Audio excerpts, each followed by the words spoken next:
Mölneeshän on Loviisan ja Porvoon puolivälissä tässä tämän Pernajanlahden ulkoreunoilla ihan. Meillä on tässä 3 lomamökkiä, Joutsen, Lokki ja Tiira. Tämä Lokki ja Tiira on paritalo, jonka toisessa päässä me ollaan tällä hetkellä. Näillä mökeillä on pari kappaletta pieniä alumiiniveneitä ja sen lisäksi mä tarjoan kalastusopaspalveluita tässä alueella. Olen nyt toiminut jo toistakymmentä vuotta tässä päätoimisena oppaana myöskin. Eli tässä meillä on tämmöinen tyypillinen opasvene. Siinä on sekä keulassa että perässä on hyvin tämmöiset heittotilat, isot tasaiset heittokannet. Siinä on helppo kalastaa siinä heittokannella. Veneenä meillä on Aaltomarinen 600 cc, eli tämä on kotimainen vene ja sen perässä meillä on sitten 200 Mercury V8, joka takaa sen, että isollakin kuormalla vene nousee plaaniin hyvin näppärästi. Tämä vene on rekisteröity 7 hengelle, eli käytännössä siis kippari ja 6 asiakasta, mutta kalastusvaiheessa meitä on yleensä siinä 4-5 henkeä maksimissaan. Meiltä löytyy tästä veneestä keulasähkömoottori, eli tämmöinen härveli tässä keulassa. Tätä käytetään silloin, kun kalastetaan tuolla matalassa joko haukea tai sitten esimerkiksi ahventa jigatessa tuolla se pitää meren paikallaan sitten tuolla matalikoilla. Sen lisäksi meillä on 360 kaikuluotain anturi tässä, joka näyttää periaatteessa ympäri veneen sitten tuommoisen kaikukuvan. Ei pelkästään niin kuin viistokaijun sivulle näyttävää, vaan se näyttää ihan täyden ympyrä veneessä. Sitten meillä on vielä live-luotain tuossa keulassa, eli sillä me pystytään sitten katsoa reaaliajassa vielä, että minkä näköistä kalaa, onko siellä syöttikalaa, isompaa kalaa. Sen lisäksi meiltä löytyy sitten veneestä tuolta perästä löytyy tommonen taloni, eli se on tommonen matalaveden ankkuri. Sitä käytetään monta kertaa hauenkalastuksessa, kun ollaan tuolla hyvin matalassa liikkeellä. Ei haluta keulakoneella sotkea sitä vettä siinä veneen ympärillä, siirrytään keulakoneella pieni matka ja sen jälkeen ankkuroidaan tuolla talonilla itsemme paikalle ja sinne se pysyy se vesi paljon puhtaampana, kirkkaampana siinä kalastuspaikoissa. Kun me liikutaan merellä, niin meidän täytyy myöskin pitää huoli turvallisuudesta, eli varsinkin alkukesästä merellä saattaa rankkakin sumu yllättää hyvin nopeasti. Se tulee semmoisena seinänä ihan muutamassa minuutissa ja näkyvyys katoaa olemattomaksi, eli meillä on veneessä myöskin tutka, jolla nähdään sitten mahdollisesti muut alueella liikkuvat veneet, ettei tule mitään vahinkoja. Nyt meillä on niin lämmin keli, että nyt ei tarvi haalareita päällä, mutta kylmällä ja vesisateella meillä on yleensä asiakkaille käytössä lämpöiset haalarit.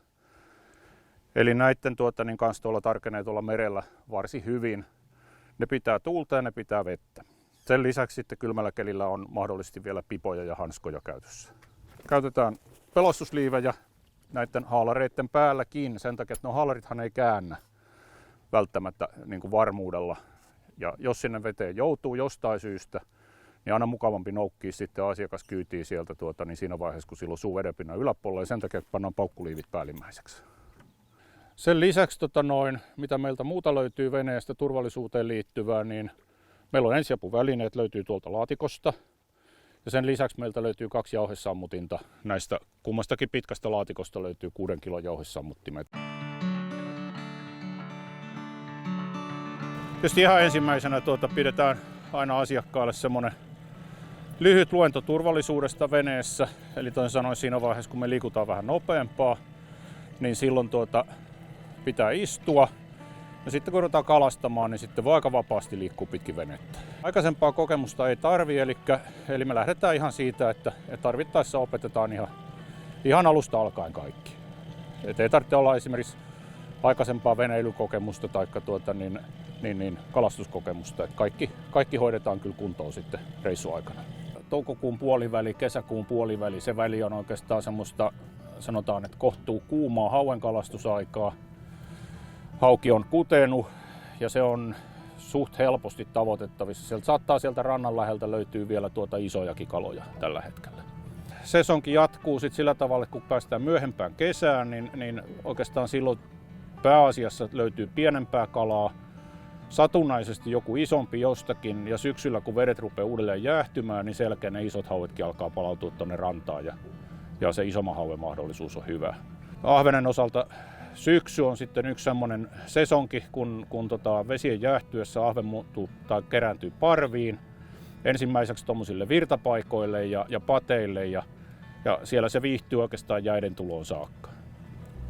Täällä mulla on periaatteessa ensin täällä vasemmassa reunassa on yleiskartta. Siitä näkyy noin karkeasti, että missä kohtaa tällä hetkellä ollaan tuolla Pernajanlahden suualueella. Sitten mulla on tässä naapurissa mulla on tutkakuva. Eli käytännössä silloin kun näkyvyys on niin kuin rajallinen tai ollaan esimerkiksi melkein pimeässä tulossa sitten takaisinpäin reissusta, varsinkin myöhään syksyllä, niin tutka on oivallinen apuväline, koska paitsi että siitä näkyy myöskin nuo kivet, niin siitä näkyy sitten se, että jos siellä on edessä jotain ylimääräistä, joka ei sinne kuulu. Ja sitten kun mennään tuonne keskimmäiselle näytölle, siellä on vasemmassa reunassa mulla on ensin luodattua syvyystietoa, eli mulla on tässä autosarttitoiminnallisuus tässä Hummingbirdin näytöllä ja mä oon luodannut sinne sitten syvyystietoa tältä alueelta, missä mä oon liikkunut. Sitten mulla on tämmönen perinteinen 2D-kaikukuva tuolla oikeassa reunassa keskimmäistä näyttöä.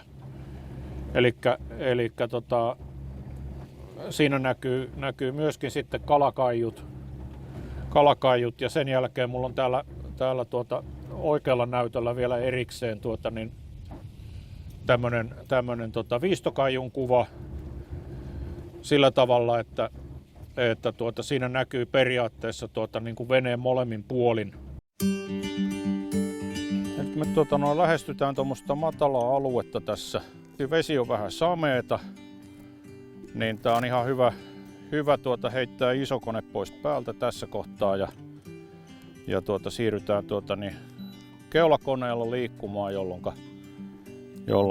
meillä ei ole toi ison koneen potkuri ja alapää tuolla vaaravyöhykkeissä. Ja sen jälkeen kun me päästään tuohon Tynkäkaislan reunaan, mikä tuolla näkyy tuommoinen vihreä vesikasvusto nyt. Nyt se nousee aika vauhdilla tuo vesikasvusto tuolta ylöspäin, niin yritetään katsoa löydetäänkö me siitä ihan sen kaislan reunasta vielä kalaa, koska kovin paljon pitemmälle tuonne kaislan sekaan ei nyt enää pääse heittämään sitten. Tuossa meillä näkyy tuossa edessä, niin meillä näkyy nyt toi 360 kaikuluotaimen kuva siinä näkyy, siellä on tommosia aina välillä täällä on tämmöisiä varjoja, isompia varjoja, niin osittain ne tulee kivistä ja sitten siellä saattaa myöskin näkyä kaloja tossa, että tuolla esimerkiksi todennäköisesti tuolla yläreunassa on jonkunnäköinen pieni. No tässä vaiheessa asiakkaiden kanssa tapahtuu se, että ruvetaan ottaa nuo vavat tuolta käteen. Eli jos katsotaan näitä vapoja, mitä mulla on täällä tällä hetkellä esillä, niin yleisin vapa, millä asiakkaiden kanssa lähdetään tämmöisessä tilanteessa kalastamaan, niin se on tämmöinen haspeli eli niin sanottu avokela. Ja tässä mulla on nyt sitten tällä haspelilla tämmöinen 032 kuitusiima. Tämä toisaalta säästää sitten myöskin vieheitä, eli me voidaan heittää se vähän niin kuin säälimättömämmin tuonne kaislan sekaan, jolloin se saadaan myöskin pois sieltä vielä se viehe, eikä se katkea toi siima. Tässä mulla on vieheenä tällä hetkellä tämmöinen pikkunen spinnerbite.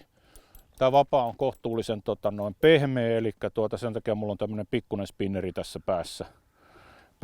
Ja tämä on sen tyyppinen uisti, jonka voi aika rauhassa heittää tuonne Tynkäkaislan sekaan, niin ei tarvitse niinku miettiä, että se jäisi kauhean tiukasti kiinni sinne. No sitten meillä on vähän isompi setti tässä toisena, eli meillä on hyrräkela, ja hyrräkelassa on sitten tällä hetkellä vieheenä vähän isompi spinnerbite. Hyrräkela oikeastaan on kela, jota käytetään niinku raskaammassa hauenkalastuksessa. Sitä varten, että sitten kun käytetään isoja painavia vieheitä, niin hyrräkelalla on parempi heittää niitä ja jäykällä vavalla kuin tuolla tavallaan kevyemmällä haspelisetillä. Ja sitten mulla on kolmantena vapaana täällä sitten tämmönen pikkunen haspeli. Eli tää on tämmönen jigisetti. Tässä on hyvin ohut kuitusiima, 0,10 kuitusiima.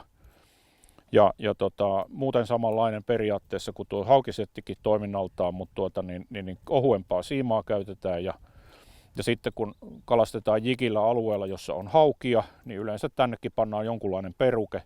Tässä tapauksessa täällä on 0,40 fluorokarbonisiimasta tehty peruke, joka antaa meille pikkusen armoa hauehampaiden kanssa. Sanotaan, että jos ei ole koskaan ennen kalastanut, niin käydään läpi ihan se, että miten tavallaan tätä vapaa käsitellään, mitä kaikkea sillä voidaan tehdä ja millä tavalla kannattaa tehdä. Eli ensimmäinen asia on se, että pyritään kelaamaan tämä viehe täältä niin, että se on tuommoisen sanotaan, että parikymmentä senttiä, 15-20 senttiä tuolta vavan kärjestä. Siellä on yleensä peruke siellä päässä, joka näkyy tuommoisena kirkkaampana siimana.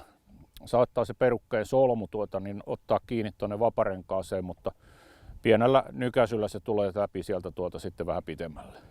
Pyritään ottaa vavasta kiinni sillä tavalla, että pikkusormi on täällä takapuolella, tämän kelan tätä vartta, ja muut sormet on täällä etupuolella. Tämä sen takia, että tälleen siitä saadaan niin kuin kohtuu tukevasti kiinni tästä kelasta. Monta kertaa näkee sitä, että yritetään kelattaessa pitää vapaa täältä, mutta se on aika hankala, koska silloin se rupeaa pyörimään kädessä näin. Että tästä on paljon tukevampi ottaa kiinni tällä tavalla. Samoin tämä etusormi on suoraan käytännössä tässä kohtaa silloin siinä pisteessä, mihinkä se otetaan tuonne siiman taakse siinä vaiheessa, kun valmistaudutaan heittämään. Eli kannattaa ottaa heitossa tämä vasuri mukaan tänne, näin otetaan täältä vavan päästä pikkusen kiinni ja annetaan täältä vähän lisävauhtia. Ja oleellista on se, että miten nopeasti saadaan tuo vavan kärki liikkumaan. Koska se on se, joka sen siiman ja tuo vieheen vie ulos sitten, kun se on vavan kärjessä on riittävän kova nopeus. Ja homma toimii sitten tästä näin, että heitetään ja viehe tonne noin ja saman tien kelaamaan sitten, kun se putoo veteen. Ja katsotaan, että se tulee tuolta kaislojen seasta sitten se viehe tuolla ihan pinnassa.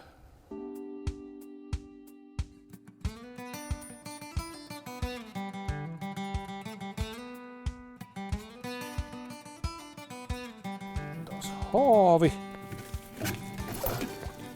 Oh. Noniin. Nyt saatiin sitten mallikappale tänne. Mulla on kädessä viiltosuojahanska sitä varten, että ei tapahdu isompia vahinkoja. Hauella on aikamoinen tää hammasrivistö täällä, että sinne ei kannata heti ensimmäisenä ruveta työntää sormiansa. Kudun jälkeen tyypillisesti sitten täältä voi löytyä tämmöisiä vammoja, mitä syntyy siinä, kun se naaras, joka on isokokoinen, niin kudun jälkeen saattaa sitten yrittää syödä näitä partnereitansa sitten kun ne erehtyy jäämään siihen samalle alueelle. Panna se tuonne haaviin vähäksi aikaa saamaan happea. Ennen reissuun lähtöä niin selvitetään se, että haluaako asiakas ruokakalaa vai ei. Ja pyritään ottamaan ne ruokakalat semmoisista sopivan kokoisista, hyvälihaisista kaloista sillä tavalla, että siitä sitten saadaan hyvät fileet asiakkaalle mukaan. Sitten jos saadaan joku huomattava iso kala, niin lähtökohtaisesti pyritään vapauttaa ne isot sen takia, että ne on kuitenkin sit sille haukipopulaatiolle taas aika tärkeitä kaloja. Elikkä kun me on sitten päätetty se, että tämä kala lähtee takaisin uimaan, niin asiakkaan kanssa otetaan yleensä kuvat siitä kalasta ja sen jälkeen sitten vapautetaan se kohtuu silleen varovasti se kala, että ei heitetä sitä suoraan laidan yli, vaan käytetään esimerkiksi haavia just niin kuin tällä tavalla niin sen kalan vapauttamiseen, että annetaan se olla siellä haavissa ja katsotaan, että se virkoo sille ja mitään isompia vammoja siinä ja kala halutaan vapauttaa, niin sitten ei tarvitse paljon muuta tehdä, kun lasketaan tuo haavin reuna alas, niin se lähtee uimaan siitä. Tyypillisesti ne saaliskalat on tätä koko luokkaa tai ehkä aavistuksen isompia. Ja sitten niitä isoja, todella isoja, siis sanotaan, että ruvetaan puhumaan niin 90 senttiä metrikaloista, niin niitä tulee aina silloin tällöin. mutta ei välttämättä joka reissulla. Välillä vaihtelee se saalismäärät sitten, mitä päivän aikana saadaan näitä kaloja, niin ne vaihtelee tommosesta, sanotaan, että 4-5 kalasta sanotaan tonne 20-25 kalaan. Se on ehkä semmoinen niin kuin tyypillinen päivä, eli toisin sanoen 4-5 kalastajaa, niin saa kukin semmoisen 2-3 kalaa, niin siinä haarukassa ollaan niin kuin normipäivänä. Sitten kun sattuu semmoinen kevään superpäivä, niin puhutaan semmoisista 100 kalan päivistä, mutta niitä ei tule kyllä yleensä sitten kuin 1 tai 2 vuodessa. Tämä on tämmöinen vakiopiknikki ja sitten meillä on semmoinen mahdollisuus aina tietysti, että tuossa aamupäivän aikana saadusta saaliista voidaan aina laittaa tietysti myöskin ruokaa. Ja siinä on tämmöistä saaristolaisleipää, eli Maalahden limppua. Sitten meillä on hiukan luumutomaatteja, vähän paprikaa. Sitten siellä on kylmäsavustettua lohta.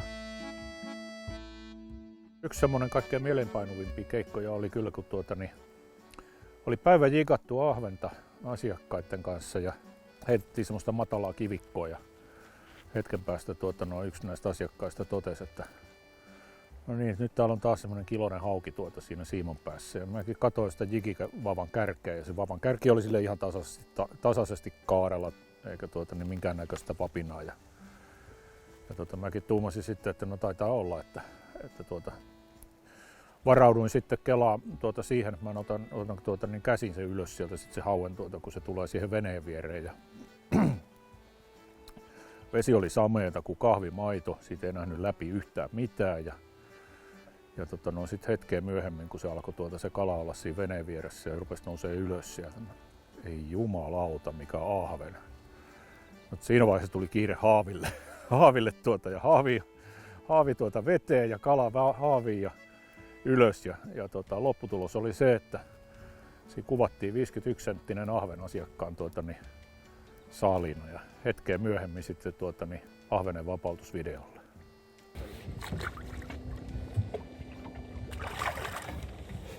Komia. No niin, tässä meillä on lyhyt esimerkki siitä, mitä kalastuspäivä kalastusoppaan seurassa ja johdolla täällä merellä voi olla. Lisätietoja löytyy sitten nettisivuilta, joko Rönneisin nettisivuilta tai sitten suoraan Trophy Fishingin nettisivuilta. Molemmista löytyy tiedot kalastuksesta ja näistä majoituspalveluista.